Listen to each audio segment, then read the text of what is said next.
Okay, so yes, I'm already back. I just wanted to move spots to be a little bit more comfortable. I'm trying to film a massive amount of videos in one day. Wish me luck. So, I wanted to read Lana's magazine. This thing is massive. And I believe it already sold out already, too. But yeah, so this is Interview Magazine. And I bought it because it has Lana Del Rey on it, and as we all know, I'm obsessed with her. Okay, well, I don't want to say obsessed. I am thoroughly influenced by Lana Del Rey in my art, as what kind of artist I want to be and what I want to talk about. I'm just so impressed with her and her career, and I'm always constantly so inspired by her to do my own things. So I owe a lot to her, and I will make that as known as I need it to be. Okay, cool. So, I wanted to read her interview because I read some of it, and I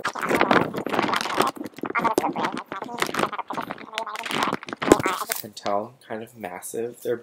It's like two of my heads fit in there, you know? Two of my heads fit in there. And this picture of her is gorgeous, by the way. And, like, everything about her personality is so cute. Like, please wear a mask. Just, you know, not this one. So freaking cute. Okay. And the pages are very, like, almost like a newspaper. And it's such a, like, fashion model magazine. Everything's so, like, all the photos are very well thought out. It's just such high fashion. It's just a genuine quality magazine that, like, I really enjoy reading. Well, I started to read it, but look at this. There she is. Not this woman. Okay. It says, Lana Del Rey photographed in her bedroom by her sister, Chuck Grant. Love you, Chuck. And it's styled by Mel Otenberg. I hope that's how you say his name. I believe she's actually a bit towards the end. There are so many things in this magazine that I love, like the print and the font, and just like how they create like large collages throughout their magazine. Like, look at this font. It's amazing. And it's sprinkled throughout the entire magazine. I freaking love it. And there's a lot of people in here that I didn't expect to see. Like, this is a poppin' magazine, yeah. I will say. As far as Born Again, there's Zendaya. The Thon Hardison by Zendaya. She wrote this out. Oh my god, Paris Hilton is freaking in here.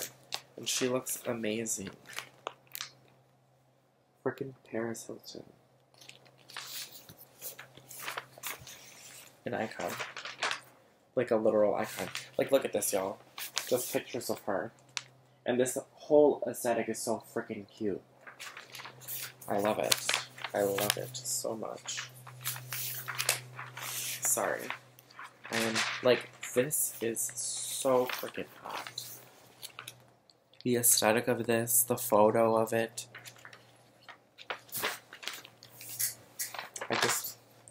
I like even this font, like this large, massive font, so you can read it. It's just such a statement for a magazine. My girl, freaking Anya Taylor-Joy. And, like, okay, so, like, this is the thing with the font. It's a modern font, like a fashion font. Even the way the pictures are taken and placed on the magazine. In this newspaper feel. And she looks good. And I mean, she looks, like, really good. I love this picture of, like, multiple versions of her. You guys should definitely check out this magazine because I'm sure all of them are this great. Like, all of them have to be this freaking great. And here it is. Who is Lana Del Rey? And she's just completely gorgeous. So fucking pretty.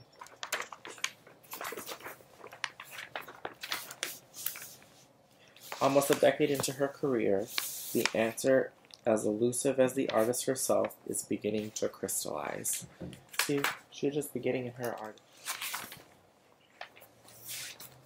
This is her other picture in the book. Get me ugly hands out of there.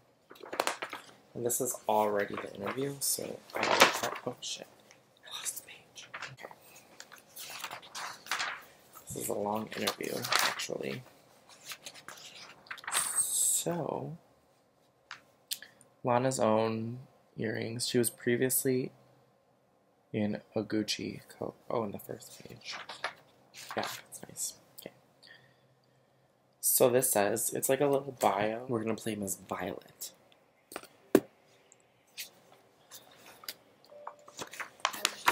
So the magazine says, Lana Del Rey is Elizabeth Grant, the New York City-born musician who got her start playing Brooklyn's underground club circuit. She is a scrappy singer who uploaded 2 homemade videos to the internet, only to watch her career explode in the aftermath. She is a self-described underdog, an oft-misunderstood purveyor of glamorous and tragic Americana, apocalypse and utopia, breathless romance, and devastating isolation, often crashing into one another. She is the pop star who hasn't had, or needed, really, her own top 40 hit since 2014. Operating as she does on the outskirts of the mainstream, she is the outspoken lightning rod who, whether or not you agree with the things she says them anyway. And she is, above all else, the songwriter who last year released Norman fucking Rockwell. That's how they wrote it. With exclamations and everything. They know. Miss Interview magazine knows that she is Miss Lana Del Rey, who released that album. Critically acclaimed. Her most clear-eyed artistic statement to date. At 35, Del Rey has tapped a new creative vein. Just 1 year after her last studio release, she has come out with a new poetry collection, Violet Bent Backwards Over the Grass, and her 6th album, Chemtrails Over the Country Club, is out this month. Interview said that it's out this month. So September. All of it has been in collaboration with the tireless super producer Jack Antonoff, who, as evidenced in the following conversation, knows exactly who Lana Del Rey is. And we get into the interview. And yeah, Jack is insanely fucking talented. Like, how does he work with Lord, Taylor, Lana, all within the span of these many years, himself, and like, just still does not burn out? I have to give it to him. The poetry album is really good, though. Okay, so, Jack Antonoff, where are you? Lana Del Rey. I'm on the I-40 with 8 hours and 15 minutes left back to get back to LA. It's been a long drive back from Oklahoma. Antonoff. I'm in New York and I'm going to work on music. Your music, actually. We have to finish this album. Ray. We're incredibly close. Antonoff. Don't you feel like this album kind of demanded to be made? It happened so quickly after Norman. Ray. I was thinking about how different it's been making this one because of how much I've been distracted by poetry this year. Just when you think you know what you're doing, something else pops up. This is true. I'm constantly creatively, like, changing and, like, being re-inspired to something else and then starting it and then, like, not finishing that kind of project. And it's actually kind of annoying, like an annoying character trait. But I think it happens to all artists, and so that makes me feel a little bit more normal. Okay, so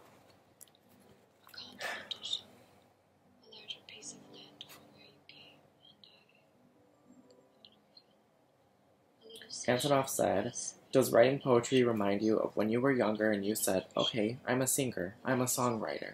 Is it still at all like reliving that first time when you took a stand and actually did the thing? Del Rey. Totally, but it's also different, because the poems come to me fully formed. Having to stop and channel a 12-minute poem with its rhymes intact, it's like, huh, okay, I don't know if it's good. And that's so freaking true, too, because I started doing my own poetry, And it does feel like that, like it's a flow, like while you're actually writing and actually doing something. And it's crazy because then you read it and you're like, this sounds really good to me, and then you need like opinions from other people, and then if they're like, it sounds good, then you're just like, okay, well then it's good. Whereas with a song, it needs constant work and constant rework. Okay. Waffles, it's fine. There's people freaking leaving this parking lot. Who could it be? Waffles. Who is it? Okay. Antonov said, when you would send me them, they would always stop me dead in my tracks. Maybe I'd get one and be on a plane, or in a car, or walking down the street. It was like getting a dispatch from another universe. And that's insane, because writing poetry is also, like, fucking insane. Like, the power of words and just, like, what people can come up with their mind is so intelligent. And, like, her poetry album is definitely, like, very next level. Del Rey. It kind of felt that way writing them. Antonov. Do you feel like there was a looseness to making chemtrails over the country club? Del Rey. Not really. I've been really stressed about this album from the top. We knew what Norman was, but with chemtrails it was like, is this new folk? Oh god, are we going country? Now that it's done, I feel really good about it, and I think a defining moment for this album will be White Dress / Waitress. Which is really interesting, and that song title could possibly change. I mean, if the album's out this month, then I'm assuming it's completely done with everything thought out. But it's kind of sad that, like, she felt stressed by it. I feel like projects shouldn't be stressful, like, not fully. Anyways, Antonov said, what's the story behind that song? Del Rey. We did that early on, and it started with you just playing the piano. We were at Jim Henson's studio.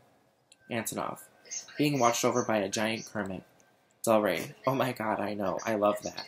What I like about that song is that for all of its weirdness, when you get to the end of it, you understand exactly what it's about. I hate when I hear a song that has a great melody, but I have no idea what they're talking about. In the grunge movement, a lot of the lyrics were super abstract, but the melodies and the tonality were such a vibe that you felt like you knew exactly what the singer was thinking. Nowadays, you get a beautiful melody, but you don't really know what the person is talking about, or if it's even important to them. Antonov. I feel like you're on this very long path to breaking down everything until it's at its most authentic. Chemtrails feels like another breakdown on top of Norman, but what's interesting is that it breaks down into different directions, and that trips me out because Norman felt very like, holy shit, she knows exactly what she's doing. And to hear this, like, you mean to tell me she can break it down even further into she knows what she's doing, she knows more? Just cannot wrap my head around. I'm so excited. Del Rey. The one thing that makes me upset is that if I hadn't been so distracted with my personal life and my poetry, I could have broken it down in a more delicate, precise way.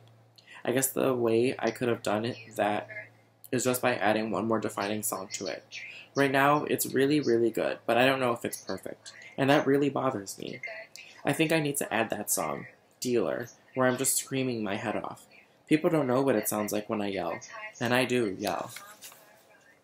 I would go insane hearing that song, so I hope that they decide to add it. This is her other pictures that we've all seen, I hope, if you're here. So freaking beautiful. So stunning. Alright.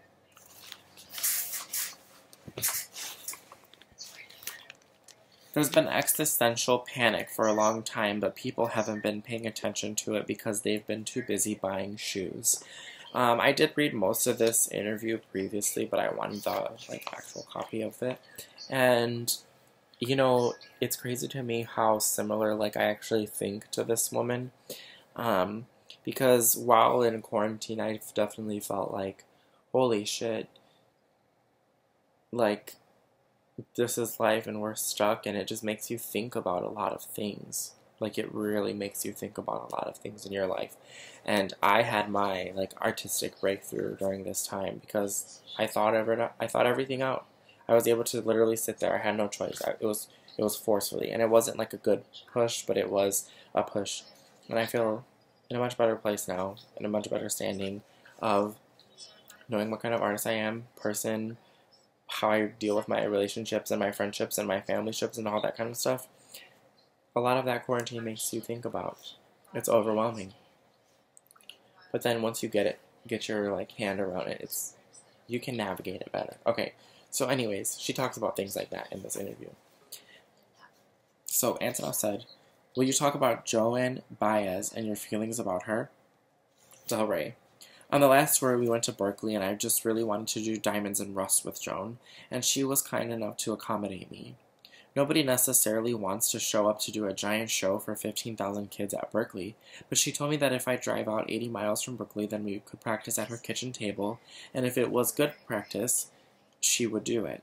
So that's what I did. She corrected me on all my harmonies, and by the end, it was great. Then we went out clubbing to this Afro-Caribbean two-step place and danced all night. She fucking outlasted me. Antonov. On that last tour, you really put an emphasis on building a community. Artists are so isolated. People don't realize that most of us don't know each other. I love that you call people and say, hey, I'm going to be in your town. Do you want to come sing with me or have a coffee? And I would love that. I would love to just have a coffee with Lana Del Rey just because she's that kind of person. That's like, or like a cup of tea would be even nicer. And just have conversation. And I feel like I would be so fulfilled in life just from that moment. Bah, it's okay. It's okay, Waffles. Okay. And yeah, I did love that. Every tour she invited an opener like 2 or 3 days before the show even came. And they came. Okay. Del Rey. You're so funny the way you always hit things spot on. Antonov. Don't you feel that way? You are, there's an imaginary club, but it's not real, and you almost feel sad because you wish it was. Del Rey. That's especially true when you're an That's especially true when you're an alternative artist and you're not collaborating or making nightclub appearances. You're either in your room or you're with your producer. The best thing I ever did was tour the Midwest. I got to know Waze Blood and Hamilton Louis Phaser. Devondra Banhart was texting me. I found my heart and I was super happy there. I'm driving back from there now and I didn't want to leave. That's beautiful. She really found like community, something that she hasn't had often, and it probably like comforted like some kind of loneliness that she feels that she talks about in her poetry book. You know, like she's lonely in LA sometimes. But in the Midwest, especially, it was that specific tour because she canceled everything else. I'm sure if she did the same thing in other places, that feeling that she had with like this community and bonding would have been like transcended. But it's not, unfortunately, because it was really only a Midwest tour. And for her to feel those kind of things, I think that's beautiful. I really do.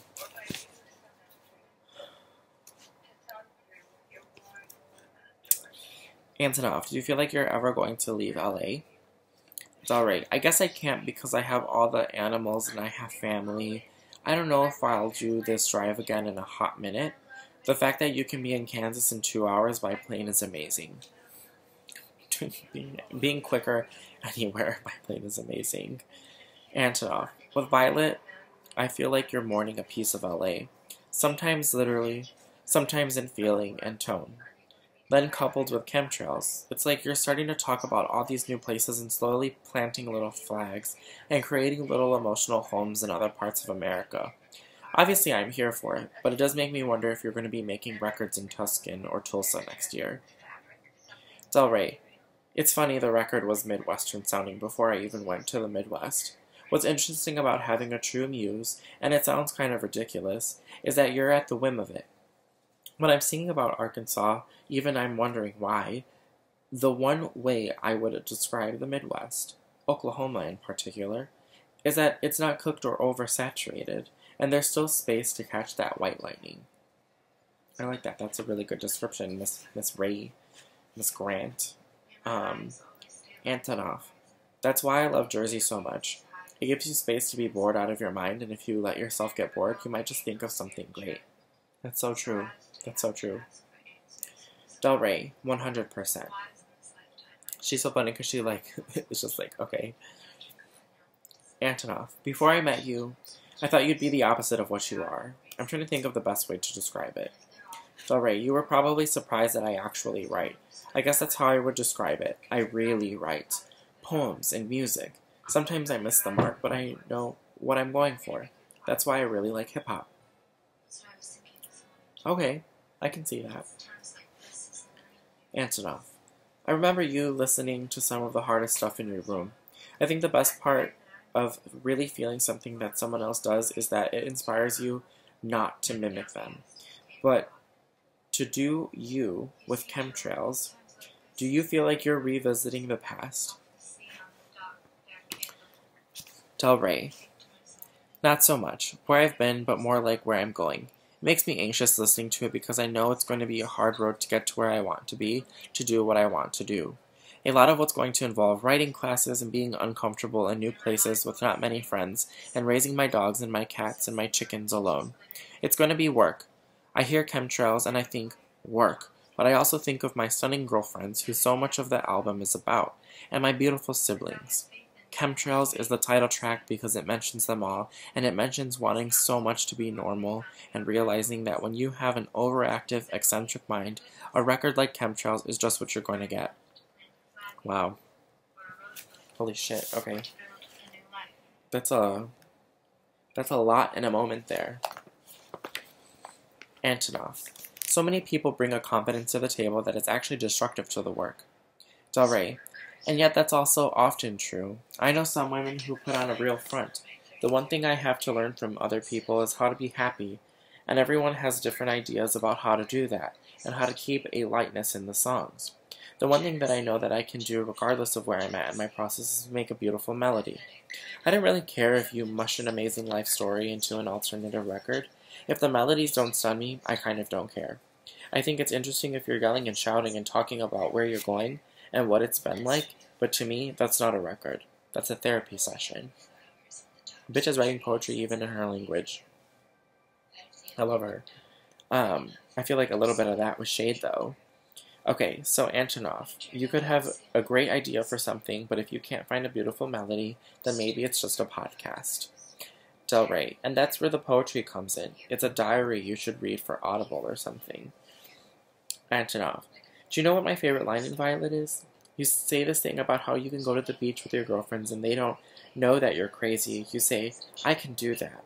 There's something about that line that gives me a sense of freedom, like it's a mantra for artists in general, or for people who don't feel like they're living the same experience as other people. When I hear you say it, I immediately think to myself, maybe I should just go shopping for shirts or get a new vacuum, and spend 2 hours zipping around my house. It's almost like you've given this call to artists. Just do these things and no one else has to know you're crazy. I think that's the deeper story behind both Norman and Chemtrails, if I had to find the thread. It's the person who's trying to do things like everyone else does them, but not pretending to be everyone else. Do you feel like the people in your life know every inch of you? Del Rey, they do. Every ex I have, every girlfriend, ones I don't speak to, they know the ins and outs of why I sometimes catch sheer panic out of nowhere. I can even say to some of them, it's related to you. You fucked me over. And hell of props to you, because to be honest, there is many people in my life that have fucked me over, and all of my problems do stem from some of them. Well, not all of my problems. Some of my problems definitely stem from myself, but there are people who have definitely taken and breaking characteristics away from me that I'm just like, yeah, I can see that. I can feel that. And I definitely feel like I'm such an overthinker in life that just, I don't know how to explain it. I try to live my life as happy as I can, and I do for the most part. I'm very happy. It was a difficult road to get there, and I know that the rest of life is going to have more of those bumps where I'm going to feel like, wow, this is so difficult, and then I'm going to have my peaks of, wow, I'm really happy because I'm enjoying the little things. You know what I mean?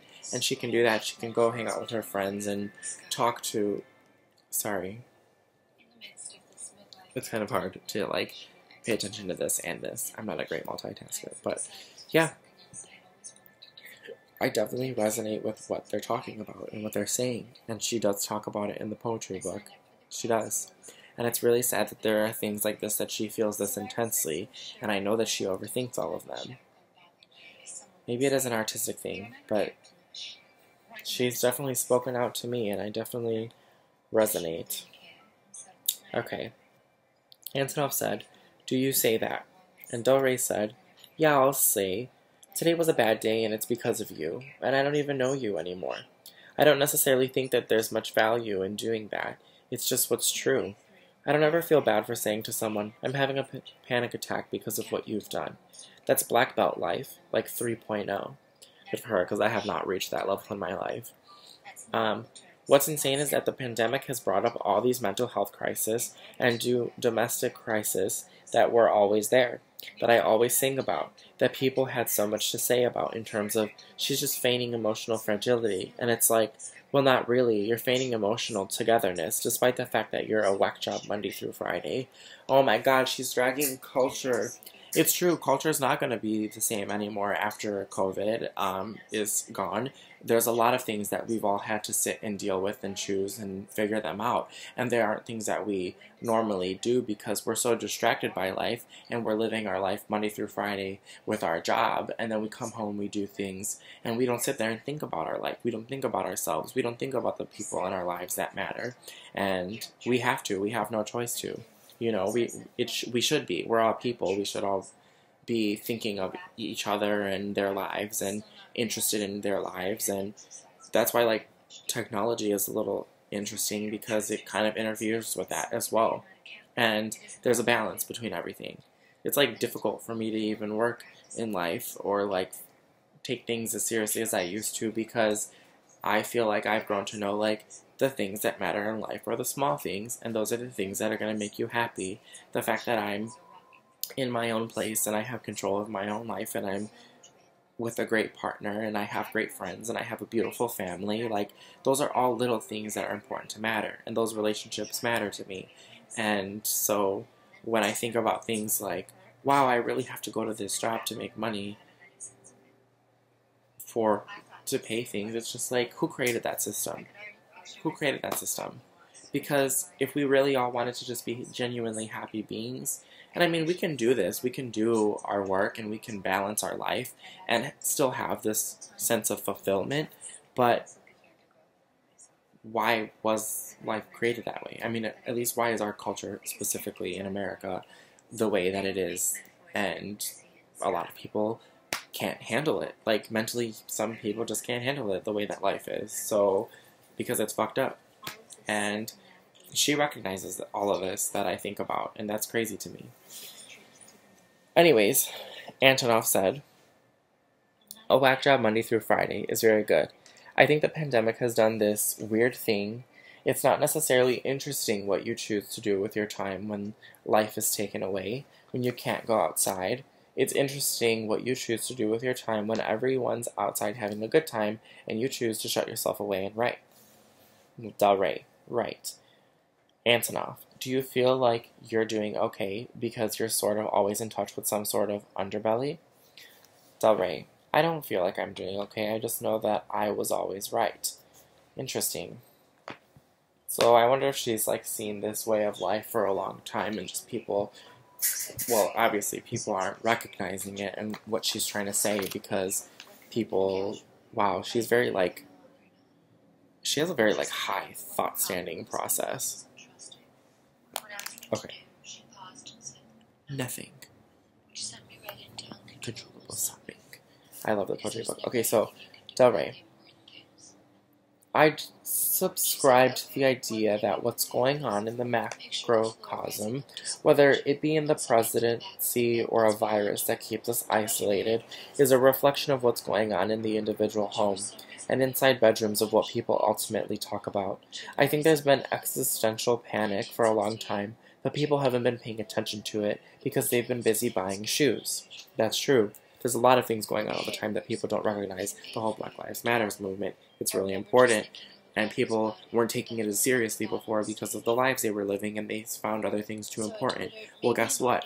In society, that has always been important. It has always been important to make that change and that progress. And it's not just in that movement. It's in just a general, like, human equality movement. It's in it's in feminism, it's in like the fight for LGBT communities. It's in everything. It's literally in everything.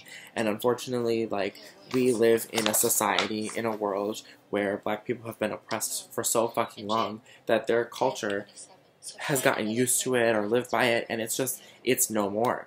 It's just fucking possible to continue for people to live like that. It is. And these are all things that people thought about, well, had to think about while they were in quarantine, because these are the things that fucking matter. The moment that we're all able to actually get along, just by being each other and being ourselves, that's what's important. We're gonna live a much better and happier life as a fucking community, in a culture, and everything, if we can achieve that. But there's people out there that are so fucking stubborn that can't recognize that. That people are just people, and everyone is equal, and you should have love for another person just because they're another person. That's it. You know, don't mind if they're like a shitty person or anything. I mean, like, the way society is, you're gonna get a very array amount of personalities, but there is power in saying we're all on this earth together. That's what I think. And she recognizes this. And the culture we've created is too busy doing silly things like, yeah, like buying shoes or your whack job, essentially. Even though, like, how she's saying it is so honest, it comes across as, like, shade or, like, disrespect. It's really not. It's, like, honestly true. Okay. And she says, and shoes are cute. I love shoes. But now that you can't go shopping, you have to look at your partner and be like, I've lived with you for 20 years, but do I even know you? You realize maybe you've only ever allowed yourself to scratch the surface of yourself, because if you went any deeper, you might have a mild meltdown for no reason, just out of the blue. And no amount of talking could explain why. It's just a part of your genetic makeup. You could just be prone to panic. I think a lot of people are that way. I got a lot of shit for not only talking about it, but talking about lots of other things for a super long time. I don't feel justified in it because I'm not the kind of artist who's ever going to get justified. I will die an underdog, and that's cool with me. But I was right to ask, why are we here? Where did we come from? What are we doing? What happens if this insane, crazy sci-fi crisis happens, and then you're stuck with yourself, and you're stuck with your partner who doesn't pay attention to you? Damn, oh my gosh, she thinks about all of it. Because it's true. It's so freaking true. You think about people in your life and you're just like, wow, do I really know you? Like, is this only the front of you? Like, what is everything? And you should want that in the people that you surround yourself with in a good way. You want to know the ins and outs of the people you're with because those are the kind of people you surround yourself with. So wouldn't you want to know them? Other people as well? And if you're seeking for more, you deserve more. Like, if you really want. And then if people back away, if it's too much for them, then that's fine. That's on them. But it's just like, they're like, I love the people that I know. And I just want to continue to know more about them and just love all those parts of them. You know? So anyways, I'm glad that she gets it. I'm not saying it's more relevant than ever, but my concern for myself, the country, the world, I knew we weren't prepared for something like this mentally. I also think it's a really good thing that we've gotten to the point where we have to bump up against ourselves, because it's not going to be the same when the Beverly Center reopens. And no, the fuck it's not. I think things realistically should change for the better, and everybody should make progressive changes, but I feel like the majority is just going to try to really go back to the way it was and live life that way. You know? Alright. That's enough. It won't be and it shouldn't be. I agree with you in that we can't go back and we shouldn't go back. To me, the positive side of it is, okay, the future's here. And I think of that too in my personal thing. This is like not a three-way interview, so I'm sorry that I'm giving so much context of my personal opinion, but yeah, I think there is something really positive out of all of this, and I think it should be that change. Okay. It's alright, with Y2K, it was like, the future is here. No, it wasn't, but the future sure is here now. Antonov, if it's a test of our emotional resilience, if we can get this right culturally, we can open up a few decades of the greatest music, and the greatest dance, and the greatest theater, and the greatest human interaction. What the fuck? Yes, Jack, he understands too. Absolutely. I absolutely think so. And this year has been one of the best years in music, and it's because people have been stuck at home and they're reconnecting their genuine artistry, and people are genuinely collaborating and feeling that moment, and that is such a beautiful moment to make. Okay. Del Rey, I agree. Antonov, if we get it wrong, I think it's over. Del Rey, there's no way we're going to get it wrong. We're really on the right path. The hashtag #MeToo movement was not just a passing movement. Black Lives Matter, no way in hell that's going away. People talking about mental health, there's no way they're not going to seek even more genetic testing to find out what they're predisposed to. All the scariness and worriedness and disappointment at the same time is like being in a big rocket. In a big rocket that is shooting us into a new emotional place. And we're going to come out of it and be like, I don't want to go shopping. I need to talk to somebody about something. That would be really cool. Like, hanging out with you is more important. I really hope that we reach that direction, that, like, perfect balance, to be honest with you. Antonov, that's exactly my feeling. Last year, no one was talking about the park, and no one was talking about the movie theater, and no one was going out just for a walk. Everything was about Netflix and chill, getting stuff delivered. We were so obsessed with all the spoils of the future, but no one gives a shit about that anymore. We just want to be around each other. To be honest. Del Rey, I also think that we want to know who we're around. Wow, oh my gosh, okay. Antonov, and why we're around them. Del Rey, I'm not trying to say I'm a holy roller, because I'm not, but I think people are looking up to the sky a little bit more and being like, why? What's the reason? And we should be questioning things. We should be our own, like, philosophers. Okay. Antonov, one of the reasons I like you is that you know everything that's going on and you don't give a shit. I like that because I think it's fun to know what's going on. Del Rey, you and I are exactly the same. We know everything that's going on and we have no fucking clue how we know it. It's not like we're ever asking anyone for gossip. Antonov, I feel like I make breakfast, make music, talk to my family, and hang out. But somehow I know every bit of weird gossip, from important political issues to which reality TV star ate out of a dumpster. I'm so hip to all know this weird knowledge. I don't even know how it gets in my head. Del Rey, when I was in college at Fordham, I would pass newsstands and see headlines on my way back to campus, and I somehow always knew, without even wanting to, what was going on, and who everyone was. Sometimes I'll go into a gas station on Route 66, mask on, glasses on, yada yada, and the teller will be like, oh my gosh, you're that singer, and I'm like, what the hell? How did you even recognize me? Antonov, you hang out in a lot of freaky places where no one except to see you. If someone were going to LA to try to run into you, they never could. I always call you and you're like at a garden center, round back trying new concoctions of this new plant, or you're making a new blend of iced tea with a friend in Malibu. If someone was like, where's Lana right now and what is she doing? I could write a comedic essay about it.